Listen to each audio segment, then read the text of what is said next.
இன்றைக்கி நாம் கல்யாண வீட்டு ஸ்டைலில் நல்ல சூப்பராக உருளைக்கிழங்கு குருமா தான் ஃப்ரெண்ட்ஸ் பண்ண போகிறோம். வாங்க பண்ணலாம். Hello friends, welcome to my lovable recipe. 2 medium size பெரிய வெங்காயம் எடுத்து நல்ல குட்டி குட்டியாக வெட்டிக்கிடலாம் ஃப்ரெண்ட்ஸ். 100 கிராம் தேங்காய் எடுத்து அதையுமே நல்ல சின்ன சின்னதாக வெட்டிக்கிடலாம். ஒரு பழுத்த தக்காளி எடுத்திருக்கேன் பெருசாக, அதையுமே நல்லா குட்டியாக வெட்டிக்கிடலாம். 1/2 கிலோ உருளைக்கிழங்கு எடுத்து அவிச்சு நல்லா தொளி உரித்து வச்சுருக்கேன். கொஞ்சம் உப்பு சேர்த்து தான் வச்சுருக்கேன். இப்போ ஒரு மிக்ஸி ஜார் எடுத்துக்கிடலாம். இதில் நம்ம வெட்டி வச்சுருந்த தேங்காய் துண்டுகளை சேர்த்துக்கிடலாம். காரத்துக்காக 3 பச்சை மிளகா, ஒரு ஏலக்காய், 3 கிராம்பு, 2 துண்டு பட்டை, 1 ஸ்பூன் பெருஞ்சீரகம், 2 ஸ்பூன் பொரிக்கடலை, 2 ஸ்பூன் வேர்க்கடலை சேர்க்குறேன். இது பச்சை வேர்க்கடலை ஃப்ரெண்ட்ஸ். ஒரு கைப்பிடி அளவு புதினா எடுத்து நல்லா கழுவி சேர்த்துக்கிறேன். சேர்த்துட்டு நல்லா கொஞ்சம் கொஞ்சமாக தண்ணி ஊற்றி நல்லா இந்த அளவுக்கு மையாக அரைச்சிக்கிடலாம் ஃப்ரெண்ட்ஸ். இப்போ குருமா பண்ணுறதுக்காக அடுப்பில் கடாய் வச்சுட்டு தேவையான அளவுக்கு எண்ணெய் சேர்த்துருக்கேன். எண்ணெய் காஞ்சதுக்கப்புறமா 1 ஸ்பூன் பெருஞ்சீரகம், 1 துண்டு பட்டை, 2 துண்டு கிராம்பு, இது கூடவே ஒரு கொத்து கருவேப்பிலை சேர்த்து நல்லா பொரிய விட்டுக்கிடலாம். இது நல்லா பொரிஞ்சதுக்கப்புறமா நம்ம குட்டி குட்டியாக வெட்டி வச்சுருந்தோம்ல ஃப்ரெண்ட்ஸ், அந்த வெங்காயத்தை உள்ளே சேர்த்துக்கிடலாம். சேர்த்துட்டு நல்லா வசக்கிக்கிடலாம். வெங்காயம் நல்லா லைட்டாக கண்ணாடி பதம்னு சொல்லுவாங்கள்ல, அந்த ஸ்டேஜுக்கு வந்ததுக்கப்புறமா வெங்காயத்துக்கு தேவையான அளவுக்கு ஒரு 1/2 ஸ்பூன் நான் உப்பு சேர்த்துக்கிறேன். சேர்த்துட்டு இப்போ நல்லா வசக்கிக்கிறேன்.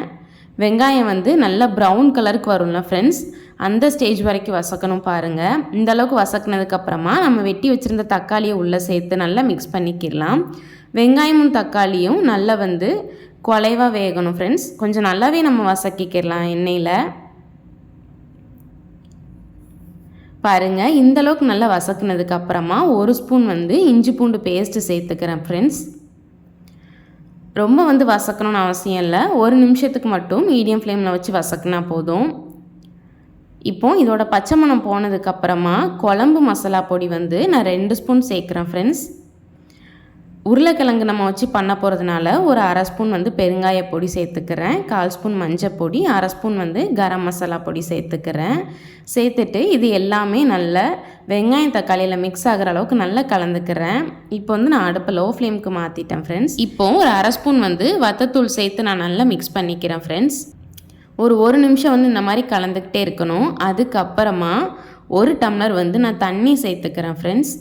சேர்த்துட்டு இதில் கட்டிகள் எதுவுமே இல்லாத மாதிரி கரண்டியோட பின்பக்கம் வச்சு நான் நல்லா மிக்ஸ் பண்ணிக்கிறேன். கட்டி எது இருந்தாலுமே நம்ம இப்படி மிக்ஸ் பண்ணும்போது அது பிரிஞ்சிரும். நான் இன்றைக்கி குருமா கட்டியாக பண்ண போகிறேன் ஃப்ரெண்ட்ஸ். அதனால் 1 டம்ளர் தண்ணி தான் சேர்த்துருக்கேன். உங்களுக்கு தேவைப்பட்டால் கூட சேர்த்துக்கிடலாம்.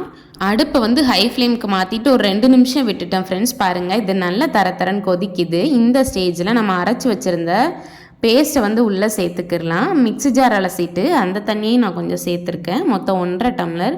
இப்போ கரண்டியோட பின்பக்கத்தை வச்சு நல்லா ஒரு தடவை நான் கலந்துக்கிறேன். இப்போ அடுப்பை மறுபடியும் ஹை ஃப்ளேம்லேயே தான் இருக்குது ஃப்ரெண்ட்ஸ். நல்லா கொதிக்கட்டும். நம்ம வேர்க்கடலையும் பொரிக்கடலையும் சேர்த்துருக்கிறதுனால இதோட டெக்ஸ்சர் ரொம்ப நல்லாயிருக்கும். டேஸ்ட்டுமே சூப்பராக இருக்கும். பாருங்கள் ஃப்ரெண்ட்ஸ், நல்லா இது கொதிக்க ஆரம்பிச்சிருச்சு. நம்ம இடையில இந்த மாதிரி கிண்டி மட்டும் தந்துக்கிட்டே இருந்தால் போதும்.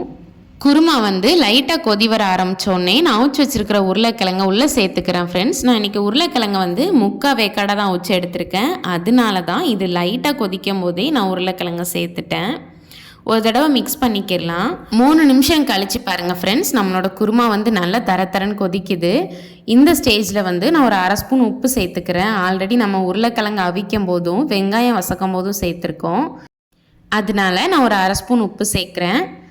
பத்தாட்டி அப்புறமா கூட சேர்த்துக்கிடலாம். இதை ஒரு தடவை நல்லா மிக்ஸ் பண்ணிக்கிடலாம் ஃப்ரெண்ட்ஸ். பாருங்கள், இன்னும் ஒரு 3 நிமிஷம் கழித்து நம்மளோட கிரேவியோட டெக்ஸ்சர் மாறிடுச்சு. கலரும் நல்லா சேஞ்ச் ஆயிடுச்சு.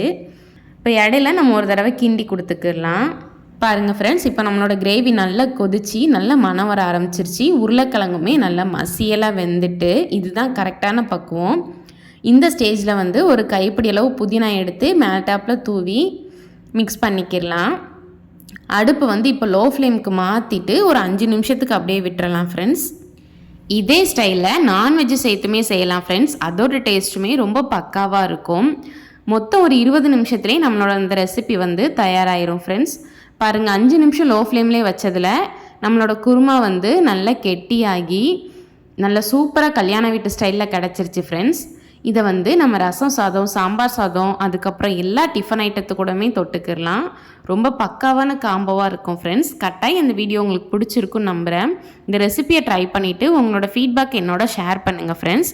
இந்த வீடியோ பிடிச்சிருந்ததுன்னா லைக் பண்ணுங்கள், இந்த லிங்க் உங்கள் ஃப்ரெண்ட்ஸ் கூட ஷேர் பண்ணுங்கள். மறக்காமல் உங்கள் பொண்ணான கையால் அப்படியே நம்மளோட சேனலையும் சப்ஸ்கிரைப் பண்ணிக்கோங்க ஃப்ரெண்ட்ஸ். தேங்க்யூ.